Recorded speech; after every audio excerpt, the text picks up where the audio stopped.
You've been told 1,000 times to release, surrender, move on, as if love were a bird you could simply unclench from your hands and watch fly away without a second glance. But here's the truth no one prepares you for. Real surrender isn't about losing.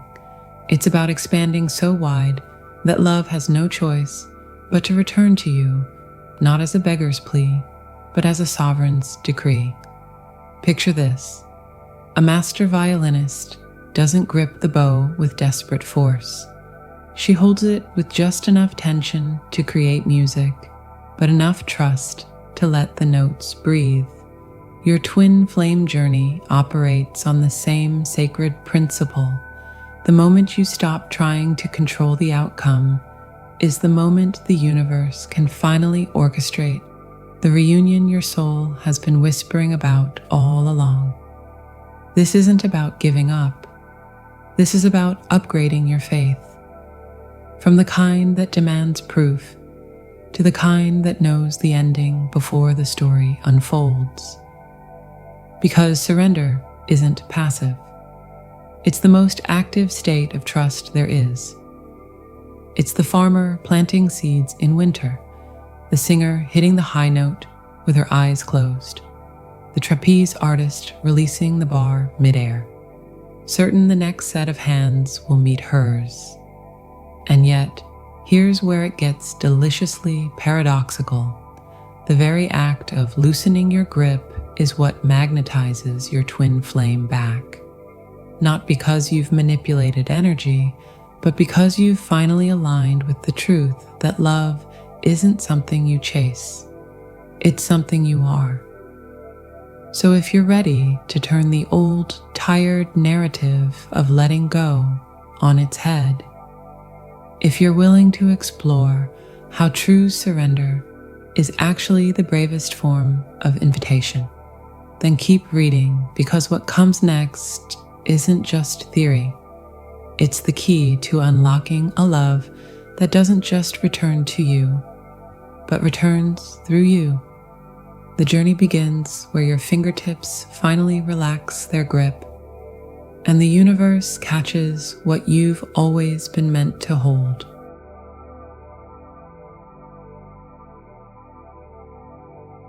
You've seen it happen. Maybe you're living it right now. Your twin flame, the one who shook your soul awake, suddenly steps back, retreats into silence, and then there they are, wrapped in the arms of someone else. Someone ordinary, someone safe. And the most painful part? They seem fine, happy even. Meanwhile, you're left standing in the wreckage of a love so vast it defies logic, wondering, how could they just move on? But here's the truth you must let sink into your bones. They haven't moved on. They've only stepped into a shadow. A runner doesn't choose a 3D relationship because it fulfills them. They choose it because it doesn't. That's the entire point. A karmikus partner, azavar, a helitarto, ezek nemfenyegetik akapsholatot. They are white flags waved by a soul too afraid to surrender to the storm of real love. Think of it like this. A child afraid of the ocean might cling to a shallow puddle, insisting it's just as good. But the puddle doesn't terrify them. It doesn't pull them under, doesn't force them to learn how to swim in depths they can't control. And so they stay there, splashing in something small, while the tide of their destiny keeps calling. Your twin flame is not with that person because they love them more. They're with them because loving you demands something they aren't ready to give yet. The annihilation of every lie they've ever believed about themselves. You mirror their worth, their shadows, their divine potential, and that is a mirror some souls need years to brave. So they turn to someone whose love doesn't ask so much. Someone whose love says, "You're enough as you are," instead of, "You're so much more than this." And yet, Here's the beautiful, brutal irony. The more they try to outrun your energy, the louder it echoes in their bones. They may lie to themselves, may swear this new love is real, but the soul doesn't forget. It whispers in dreams. It tugs at them in quiet moments. It makes them stare a little too long at their partner, searching for a light that isn't there. One twin confessed, "I married her, but I kept waiting for the click. The moment it would feel like it did with him. It never came." This is the tragedy of the runner's escape. They trade transcendence for comfort, then wonder why their heart still feels like a stranger in its own home. But you must understand something crucial. Their hiding is not your failure. It is not proof that your love wasn't enough. It is instead the most painful compliment they could ever give you.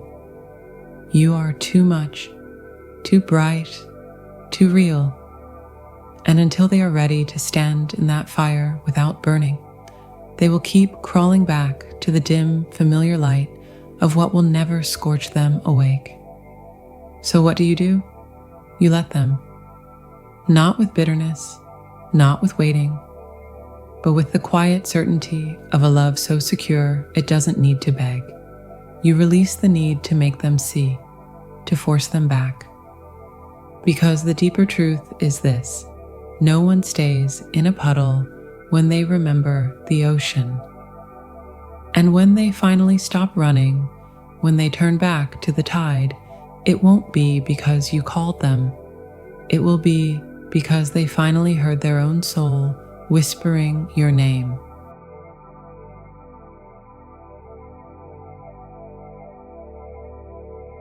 There is a particular kind of ache that comes when the one who sees your soul most clearly turns away. Not in anger, not in indifference, but in something far more bewildering. A retreat that feels like self-betrayal. You stand there, love outstretched like an offering, and watch as they flinch from it, as if your devotion were a flame too bright to hold. Why? The answer is both simpler and more devastating than you might expect. They do not believe they deserve you. This is the cruelest paradox of the twin flame journey. The love they crave most is the very love they are convinced will destroy them. Not because it is dangerous, but because it is true. And truth, real truth, has a way of unraveling every lie we've ever told ourselves. Think of it like this: a person who has lived their whole life in a dimly lit room will squint in sunlight, not because the light is harmful, but because their eyes have forgotten how to bear its brilliance. Your love is that sunlight and their retreat. It is not rejection, it is adjustment. The runner's flight is not about you, not really. It is about the stories they carry inside, the ones that whisper, "You are too broken, too flawed, too much, and yet never enough." These are the echoes of old wounds, childhood abandonments, past betrayals, the kind that settle deep in the bones and shape the way love is received or refused. When a twin flame appears, they do not simply love you, they expose you. They hold up a mirror to every unhealed fracture, every buried shame, every silent plea for worthiness that has gone unanswered. And for some souls, that mirror is too much to face. So they run, not toward freedom, but toward the familiar chains of their own self-doubt. They choose partners who love them conditionally, because conditional love is predictable. It says, "I will love you as long as you perform, as long as you hide your shadows, as long as you stay small enough to fit inside my expectations." That kind of love never asks them to confront the parts of themselves they've locked away. But your love is a question they don't know how to answer. What if you are already worthy exactly as you are? And here is where the mystery deepens. The more they resist your love, the more they are pulled toward it. Have you ever noticed how the runner seems to orbit you, even in absence? The accidental encounters, the dreams that linger upon waking, the way their name still catches in your throat when you least expect it. That is not coincidence. It is recognition. A soul cannot unknow its counterpart, no matter how far it strays. So what do you do with this knowing? You love them anyway, not by chasing, not by pleading, but by becoming the living proof that love does not demand diminishment. You heal not for them, but for yourself. You stand in your own light so fiercely that one day, when they finally turn to face you, they will have no choice but to ask, "How did you learn to shine like that?" And perhaps in that moment, they will realize the love they feared was never a test. It was an invitation to finally come home, to you, yes, but more importantly, to themselves.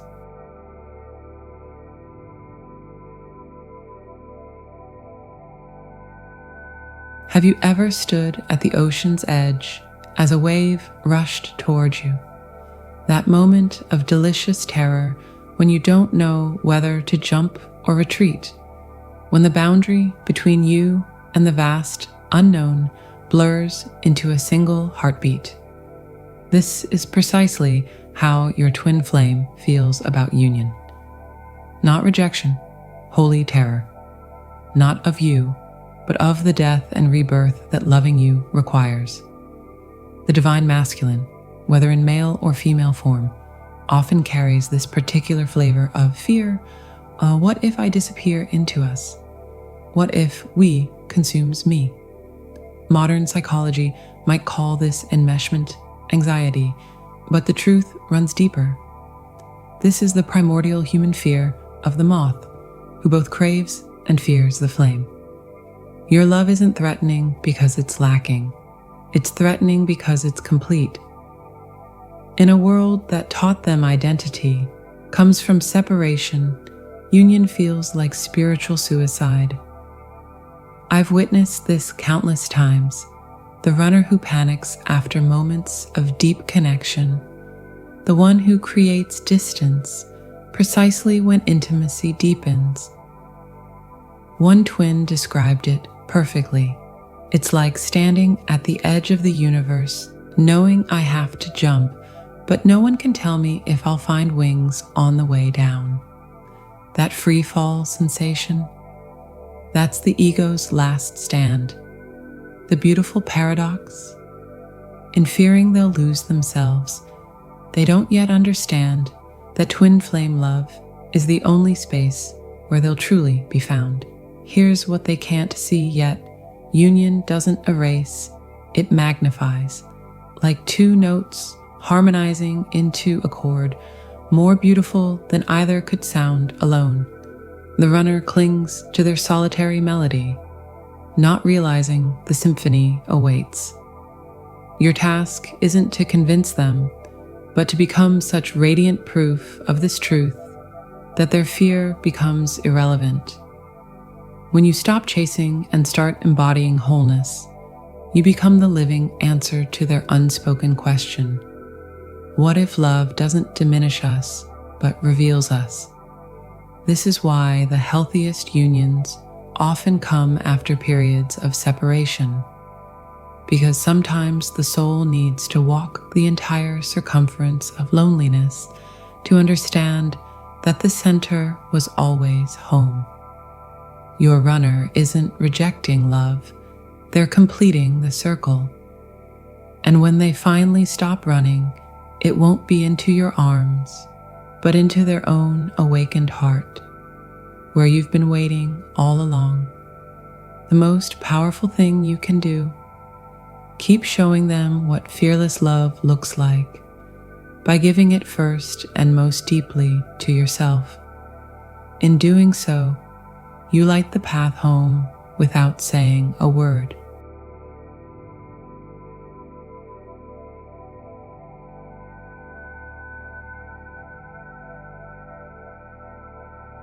You've felt it, those inexplicable moments when the one who walked away seems to linger just at the edges of your life.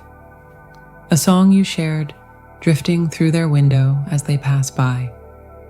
A random social media like months after silence. A dream so vivid it lingers like mist at dawn. These aren't coincidences, beloved. They're the soul's secret language, the unconscious chaser at work. Here's the paradox most miss. No one runs from something they don't care about. The very intensity of their retreat proves the depth of the pull. Think of how iron filings scatter when a magnet approaches, only to realign the moment the pressure eases. This is the dance of the runner's soul, pushing away with conscious will while being drawn back by unconscious knowing. One twin described it perfectly. I deleted his number, but found myself driving past his gym every Tuesday, the day I knew he took his lunch break. The divine masculine, in either physical form, often becomes the master of this unconscious pursuit, while the divine feminine chases openly with words, tears, vulnerable texts. The masculine chases through action masked as accident. That chance meeting at your favorite cafe, the article they shared that just happened to articulate your exact thoughts. These are love letters written in invisible ink, only visible when held to the light of soul recognition. Quantum physics confirms what mystics always knew. Energy cannot be disconnected, only redirected. When your twin turns away in 3D, the 5D chord between you vibrates more intensely, like a plucked string humming in the dark. This explains the synchronicities, the way you think of them seconds before they text, or wake from a dream of reunion to find they viewed your story after weeks of silence. This isn't manipulation, it's the psyche's balancing act. The part of them that still lives in separation, desperately trying to prove they've moved on, while the soul orchestrates tiny rebellions against the ego's narrative. Like a sleepwalker reaching for water, their higher self seeks connection even when their waking mind denies the thirst. So what does this mean for you? Stop mistaking their silence for absence. The runner's journey isn't linear. It's a spiral, circling closer to truth with each revolution. Your peace comes not from decoding their mixed signals, but from recognizing every step they take, even sideways, even backward, is still part of the dance. The most powerful stance?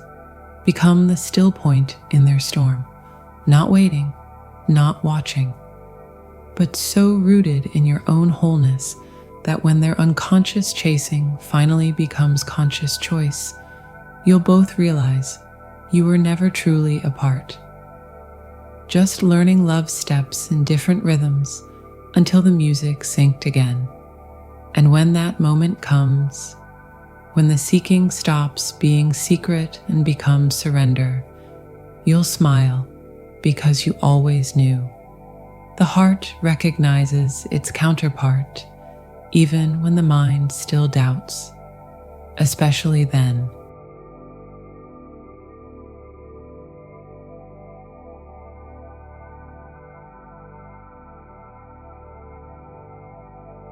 You've reached the sacred crossroads where every fiber of your being trembles with a single choice: to clutch tighter or to open your hands. This isn't defeat, beloved. This is the moment your soul has been preparing for, the initiation into silent surrender, where letting go becomes the most potent love letter you'll ever write. Imagine standing at the ocean's edge with a handful of sand. The tighter you grip, the faster it slips through your fingers. Yet when you relax your hand, something miraculous happens. The sand remains, cradled gently in your palm. This is the paradox of surrender. What we release with love is never truly lost. Your twin flame journey operates by the same sacred law, that aching void you've been trying to fill with longing. It's not meant to be filled. It's meant to teach you how to float. The runner isn't afraid of your love. They're afraid of your need. Need clings. Need suffocates. But surrender says, I love you enough to let you find your way home. I've witnessed countless twins experience this divine reversal. The moment the chaser stops chasing, the energy shifts palpably. Here's the mystical truth few grasp. Detachment is not indifference. It's faith in highest form. When you stop demanding proof of their love in the physical realm, you create space for the universe to work in the quantum field where all possibilities exist. Like a gardener who plants seeds, then trusts the dark soil to do its work, your surrender becomes the fertile ground where miracles take root. This isn't passive waiting. This is active trust, the kind that rebuilds your life brick by joyful brick while leaving the door unlocked.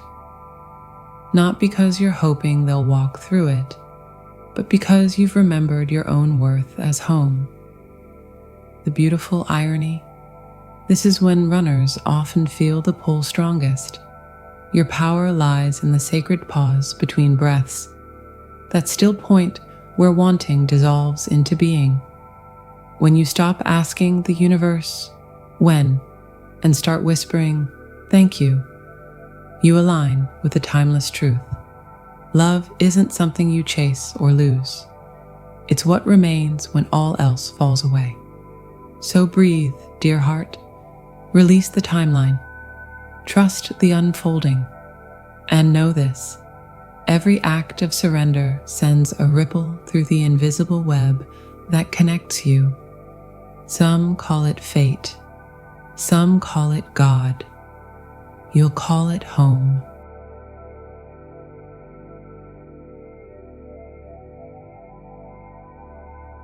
You stand now at the precipice of a revelation so profound, it will rewrite everything you thought you knew about love. This isn't about waiting for your twin flame to return. It's about realizing they never left. Not truly, not in the ways that matter most. The separation you've endured, it was never punishment. It was sacred preparation, the universe's way of teaching you how to recognize wholeness when it finally knocks on your door. Consider the lotus flower, which must push through layers of murky water before breaking the surface to bloom. For years, it might seem stuck in darkness, yet every moment is a necessary part of its becoming. Your journey has been no different.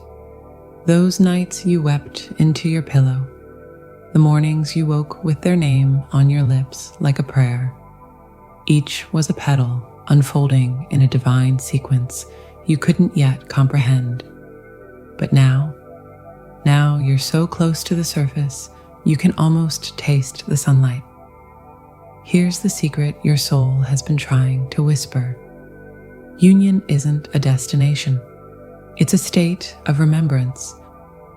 When you stop measuring love by physical presence and start feeling it in the quiet synchronicities, the song that plays just as you think of them, the sudden warmth in your chest when their energy brushes against yours in the 5D, you'll realize something extraordinary. The reunion you've been seeking externally has been happening internally all along. Every tear, every breakthrough, every moment you chose self-love over desperation was another stitch weaving your souls closer together in the unseen realms. So what now? You keep living, not in suspension, but in radical aliveness. You dance in your kitchen with the windows open. You take that solo trip you've been postponing. You let joy be your compass, not lack. Because the final paradox of this journey is this: the moment you stop needing union to complete, you is the moment it arrives. Not as salvation, but as celebration, a mirror reflecting back the wholeness you've cultivated in the waiting. When your twin flame finally steps back into your reality, whether in this lifetime or another, it won't feel like a fairy tale ending. It will feel like coming home to a house where every room already bears your fingerprints. The love will be familiar, not because it's new, but because it's the echo of a truth you've always known. You were never two broken halves searching for completion. You were always your two whole beings, remembering how to shine brighter together. So breathe, dear heart. The story isn't over, it's just beginning. And this time, you'll write it not from a place of longing, but from the unshakable knowing that love, real love, never abandons its own. It simply takes the scenic route so you'll both arrive ready. The curtain is rising. Take your seat. The best is yet to come.